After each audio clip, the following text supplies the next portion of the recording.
sempre que há amor, há ciúme? O ciúme está sempre presente, embutido numa relação amorosa. E uma outra pergunta que se pode fazer é: o ciúme é prova de amor? Então, vamos lá.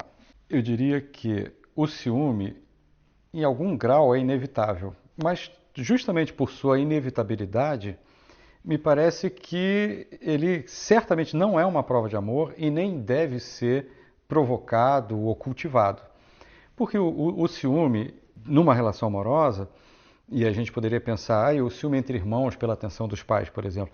Certamente o ciúme numa relação amorosa, ele tem origem nessa experiência inicial com os pais, seja com ciúme pela atenção dos pais entre irmãos, ou entre primos, ou enfim, seja como for, com o filho dos outros, ou mesmo o ciúme do pai em relação à mãe, da mãe em relação ao pai.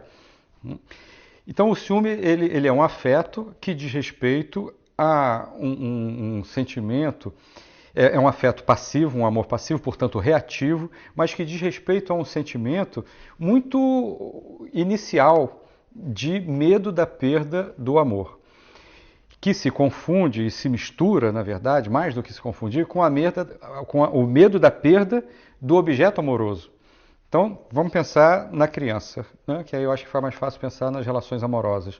Quando nasce um irmãozinho, a tendência do irmão mais velho, e se os pais não sabem disso, em geral eles se assustam muito, pensam em questões morais, do senso comum, de índole e tudo mais, a tendência do irmão mais velho é ele, apesar de amar o irmãozinho, às vezes até de querer ter um irmão, é ele ter ou atitudes agressivas, ou pelo menos falas agressivas, do tipo, mamãe, né? Pai, mãe, vamos botar o fulaninho no forno, vamos jogar o irmãozinho pela janela, vamos deixar ele aqui, depois a gente vem buscar, guardar no armário.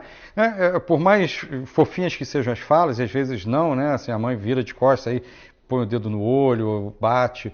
Né? São reações espontâneas e naturais. Aí, quando eu digo natural, é importante entender.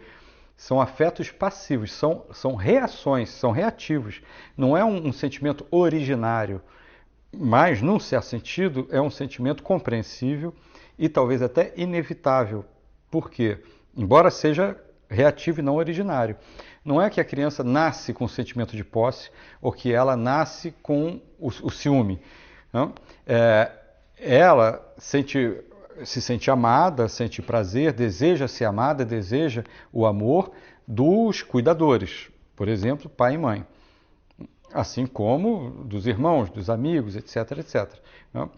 Esse amor, ele tende a ser vivenciado como colocado em risco a partir do momento em que, por exemplo, ele não é mais o filho único, portanto, o único alvo desse amor quase que exclusivo, ou desse amor muito enfático do pai e da mãe. Aí surge um irmãozinho, naturalmente surge um rival. O pai e a mãe vão ter que dividir o amor que antes era só para ele, vão ter que dividir ou multiplicar, né, se a gente pensar num sentido mais saudável, em relação ao novo chegado, ao irmão mais novo. Se a gente pensar nessa situação tão frequente em graus, né?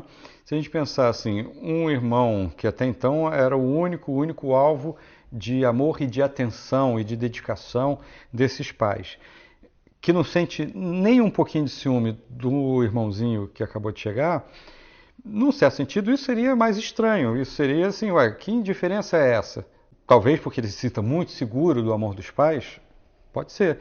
Talvez porque ele já desistiu do amor dos pais, de algum modo ele vivencia os pais como negligentes no amor, então a vinda de um outro irmãozinho não muda nada. Seja num exemplo que seria ótimo e que pode acontecer, seja num outro que seria realmente preocupante para a criança, né, que não está se sentindo amada mesmo pequenininha, né? O mais comum, o mais frequente, é essa reação. Então, estou sublinhando o termo reação. Essa reação que vem de um sentimento de ameaça. Eu estou sendo ameaçado pelo outro num prazer que eu tenho, numa atenção que eu recebo, e é por conta dessa atenção que eu não quero perder nem compartilhar, enfim, que a criança vai sentir ciúme da outra. Ou seja, o que a gente está vendo? Que o grau do ciúme, fora o temperamento de cada pessoa e de cada criança, mas o grau do ciúme ele está diretamente ligado a essa relação ambiental dela se sentir mais ou menos segura de que ela tem aquele amor e que, portanto, no sentido contrário, dela se sentir mais ou menos ameaçada. Passando para as relações amorosas, né? De jovens, adultos. Bom, na medida em que um dos dois se sente inseguro ou ameaçado, o ciúme vai surgir. Então, antes de mais nada, o ciúme é uma reação, não é originário, não é necessário em si, mas ele é uma reação compreensível, natural nesse sentido de compreensível e frequente, a um medo, um receio da perda do objeto do amor, ou da atenção, ou da exclusividade do objeto do amor, não só análoga ao que é vivenciado pela criança, como que decorre daquilo que foi vivenciado pela aquela pessoa quando era criança. Bom, isso quer dizer também o quê? Que um ciúme exacerbado significa uma insegurança muito grande ou uma insegurança interna muito grande ou uma ameaça real muito grande. No caso da insegurança interna muito grande, isso tem que ser trabalhado pela própria pessoa, porque a tendência dela vai ser projetar essa insegurança um pouco de uma forma paranoica, porque qualquer coisa, e a outra pessoa, o parceiro dela, enfim, né, o objeto do amor, tem uma vida própria, é uma pessoa separada. Não? Então, é projetar essa insegurança e ver motivos para a insegurança, ou seja, encaixar elementos da vida real nessa insegurança. Se o companheiro ou a companheira, se essa outra pessoa ela se adequa muito, se adapta muito a um ciúme patológico, doentio, exacerbado, isto é, de uma projeção muito grande, poucos elementos reais, a tendência é que essa pessoa que se adaptou demais, ela se sinta tolhida, se sinta inibida, se sinta coagida. E isso vai fazer mal para ela e, por conseguinte, de alguma maneira, vai tornar essa relação amorosa neurótica, enfim, ou com graus, vai complicar essa relação amorosa. Bom, e no outro extremo, digamos, existem muitos elementos reais.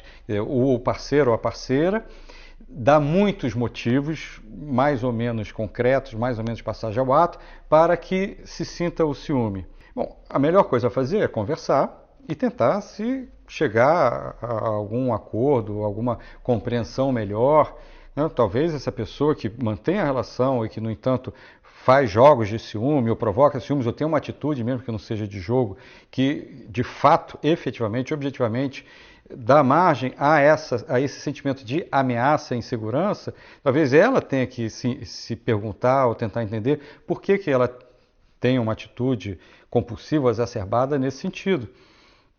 E o ideal é conversar, por quê? Porque seja a que está sentindo ciúme, doentio, patológico, ou também tornado doentio ou patológico, talvez por ações efetivas, por passagens ao ato dessa outra pessoa, né, do companheiro ou da companheira. Muito melhor do que ela se vingar, muito melhor que eu digo para a relação, com toda certeza.